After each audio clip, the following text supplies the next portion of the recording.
Hi students, 12th முடிச்ச பிறகு ஒரு பெஸ்ட்டான ஏர்லைன்ஸில் போகணும் அப்படிங்கிறது நிறைய பேருக்கு ஒரு இன்ட்ரெஸ்டடாக இருக்கும். ஒரு டாப் ஏர்லைன்ஸ் கோர்ஸ் பண்ணிட்டு ஒரு பெரிய லெவலுக்கு போகணும் அப்படின்னு நிறைய பேர் இன்ட்ரெஸ்டடாக இருப்பாங்க. இந்த வீடியோவில் 12th முடிச்ச பிறகு என்னென்ன டாப் ஏர்லைன் கோர்சஸ் பண்ணலாம், அது நீங்கள் படித்து முடிச்ச உடனே என்ன மாதிரியான ஜாப்ஸ்லாம் கிடைக்கும் அப்படிங்கிறத ஃபுல் அண்ட் ஃபுல் பார்க்க போகிறோம். ஸோ வீடியோ பார்க்கறதுக்கு முன்னாடி நீங்கள் 12th ஆர்ட்ஸ் குரூப் எடுத்திருக்கீங்க அப்படின்னா இது ரொம்பவே யூஸ்ஃபுல்லாக இருக்கும். நாட் ஒன்லி ஆர்ட்ஸ் குரூப், நீங்கள் பயாலஜி குரூப் எந்த டிபார்ட்மெண்ட் எடுத்திருந்தாலும் நான் சொல்லக்கூடிய அந்த டிபார்ட்மெண்ட்ஸாக நீங்கள் தாராளமாக சூஸ் பண்ணலாம். ஸோ 12th முடிச்சிருக்கவங்க இந்த வீடியோவை ஃபுல்லாக ஸ்கிப் பண்ணாமல் பாருங்கள், ரொம்பவே யூஸ்ஃபுல்லாக இருக்கும்.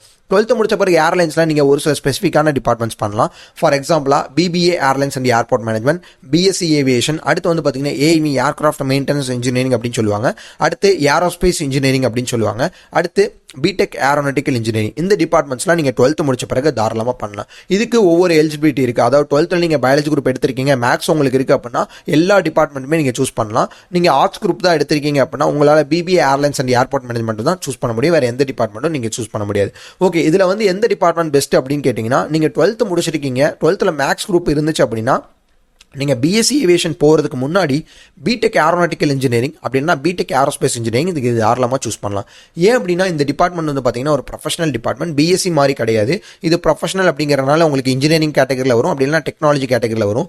இந்த டிபார்ட்மெண்ட் நீங்கள் படித்து முடிச்ச பிறகு நாசாக்கு நீங்கள் ஒர்க்குக்கு போகலாம், அப்படி இல்லைனா நேவிக்கு நீங்கள் ஒர்க்குக்கு போகலாம், அடுத்து வந்து பார்த்தீங்கன்னா ஏர்ஃபோர்ஸ்க்கு நீங்கள் ஒர்க்குக்கு போகலாம். இந்த மாதிரி பெரிய பெரிய பொசிஷன்ஸ்க்கு ஆர்மிக்கெலாம் நீங்கள் ஒர்க்குக்கு போக முடியும், மேனுஃபேக்சரிங் கம்பெனிஸ்க்கு ஒர்க்குக்கு போக முடியும், நீங்கள் ஒரு டிசைனை வந்து உருவாக்க முடியும், ஒரு ஏர்கிராஃப்ட் டிசைனை நீங்கள் போட முடியும். ஸோ இது ஒரு ப்ரொஃபஷனல் டிபார்ட்மெண்ட், யாரு கீழே இருக்கணுங்கிற அவசியம் கிடையாது. பட் நீங்கள் மற்ற டிபார்ட்மெண்ட் பண்ணீங்க அப்படின்னா ஒருத்தவங்களுக்கு கீழே அசிஸ்டண்ட்டாக இருக்கிற மாதிரி இருக்கும். ஸோ மற்ற டிபார்ட்மெண்ட் நீங்கள் ட்ரை பண்ணுறதுக்கு பிடெக் ஏரோநாட்டிக்கல் இன்ஜினியரிங், அப்படி இல்லை அப்படின்னா பிஇ ஏரோநாட்டிக்கல் இன்ஜினியரிங், அப்படின்னா ஏரோஸ்பேஸ் இன்ஜினியரிங் இதுக்கு தாராளமாக சூஸ் பண்ணலாம்.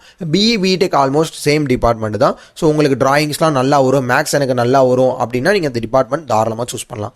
அடுத்த கேட்டகரியில் பிஎஸ்சி ஏவியேஷன் அப்படின்னு சொல்லுவாங்க. பிஎஸ்சி ஏவியேஷன் நீங்கள் படிச்சிங்க அப்படின்னா அது ஒரு சயின்ஸ் டிபார்ட்மெண்ட் தான். ஒருத்தவங்களுக்கு கீழே நம்ம அசிஸ்டண்ட்டாக தான் ஒர்க் பண்ணுற மாதிரி இருக்கும். பிஎஸ்சி ஏவியேஷனில் வந்து பார்த்தீங்கன்னா ஒரு ஆல்மோஸ்ட் ஒரு நல்ல ஜாப்ஸ்லாம் இருக்குது. ஏர்லைன்ஸ்லாம் நீங்கள் ஒர்க் பண்ணிக்கலாம், பட் வந்து ப்ரொஃபஷனல் டிபார்ட்மெண்ட்ஸ் உங்களுக்கு கிடைக்காது. ஆனால் நீங்கள் ஏர்லைன்ஸில் ஒர்க் பண்ண மாதிரி ஜாப்ஸ்லாம் உங்களுக்கு நிறைய கிடைக்கும். அந்த மாதிரி நீங்கள் ஜாப்ஸ்க்கு ஜாயின் பண்ணிக்கலாம். அடுத்ததாக வந்து பார்த்தீங்கன்னா BBA airlines and airport management. நான் 12th முடிச்ச பிறகு பிஸ்னஸ் ரிலேட்டடாக தான் படிப்பேன் அப்படின்னு சொல்லிட்டு ஒரு சில ஸ்டூடெண்ட்ஸ் இருப்பாங்க.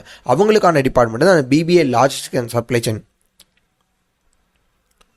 நான் 12th முடிச்ச பிறகு பிஸ்னஸ் ரிலேட்டடாக தான் படிப்பேன் அப்படின்னு சொல்லிட்டு ஒரு சில ஸ்டூடெண்ட்ஸ் இருப்பாங்க. அவங்களுக்கான டிபார்ட்மெண்ட் தான் BBA airlines and airport management. இந்த டிபார்ட்மெண்ட் வந்து பார்த்தீங்கன்னா ரொம்பவே ஈஸியாக படிக்கக்கூடிய ஒரு டிபார்ட்மெண்ட். 3 years நீங்கள் படித்து முடிச்சாலே போதும், ஆல்மோஸ்ட் உங்களுக்கு ஏர்போர்ட்டில் ஒரு நல்ல ஜாப் கிடைக்கும். அதே மாதிரி வந்து பார்த்தீங்கன்னா நீங்கள் போகிற ஜாப்ஸ் வந்து மேனேஜர், அசிஸ்டன்ட் மேனேஜர், சூப்பர்வைசர், இந்த மாதிரி உங்களுக்கு நல்ல ஜாப்ஸ் கிடைக்கக்கூடிய department BBA airlines and airport management அப்படின்னு சொல்லுவாங்க. மேனேஜ்மெண்ட் ஃபீல்டில் நீங்கள் அழகாக நீங்கள் ஜாபுக்கு போகணும் அப்படின்னா இந்த ஏர்லைன்ஸ் டிபார்ட்மெண்ட்டை நீங்கள் தாராளமாக சூஸ் பண்ணலாம். இதுக்கு நீங்கள் 12th ஆர்ட்ஸ் குரூப் எடுத்திருந்தாலே போதும். இப்போ நம்ம சொன்ன இந்த டிபார்ட்மெண்ட்ஸ்லாம் ரொம்ப ரொம்ப ரொம்ப கம்மியான ஃபீஸ் ஸ்ட்ரக்சர்ஸில் நீங்கள் தமிழ்நாட்டில் எங்கே இருக்கீங்களோ அதுக்கு பக்கத்துலேயே படிச்சுக்கணும்னு ஆசைப்பட்டீங்கன்னா ஸ்க்ரீனில் தெரியிற அந்த நம்பருக்கு கால் பண்ணுங்கள், அப்படி இல்லைனா டிஸ்கிரிப்ஷன் தெரியல அந்த நம்பருக்கு கால் பண்ணுங்கள். உங்களுக்கு ஆட்டோமேட்டிக்காக ஃப்ரீ கைடன்ஸ் கொடுப்பாங்க. நீங்கள் என்ன கேட்டகரி வச்சுருக்கீங்களோ, என்ன எலிஜிபிலிட்டி வச்சுருக்கீங்களோ அதை அவங்கள்ட்ட சொன்னாலே போதும். அவங்க என்ன டிபார்ட்மெண்ட் நீங்கள் சூஸ் பண்ணலாம் அப்படிங்கிறதுக்கு full and full free guidance உங்களுக்கு கொடுப்பாங்க.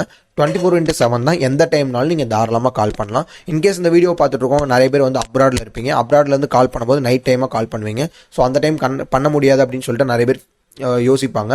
நீங்கள் எந்த டைம்னாலும் நீங்கள் கால் பண்ணலாம், 24/7 தான். இந்த வீடியோ பார்த்துட்டு இருக்கவங்க ஏர்லைன்ஸ் படிக்கணும்னு ஆசைப்பட்டீங்கன்னா இப்போவே கால் பண்ணுங்கள். இல்லை இந்த வீடியோ பார்த்துட்டு இருக்கவங்க ஏர்லைன்ஸ் படிக்கணும்னு யாராவது சொன்னாங்க அப்படின்னா அவங்களுக்கு இந்த வீடியோ ஷேர் பண்ணுங்கள், ரொம்பவே யூஸ்ஃபுல்லாக இருக்கும். நெக்ஸ்ட் வீடியோவில் இதோட சூப்பரான அப்டேட்டோட பார்க்கலாம். தேங்க்யூ.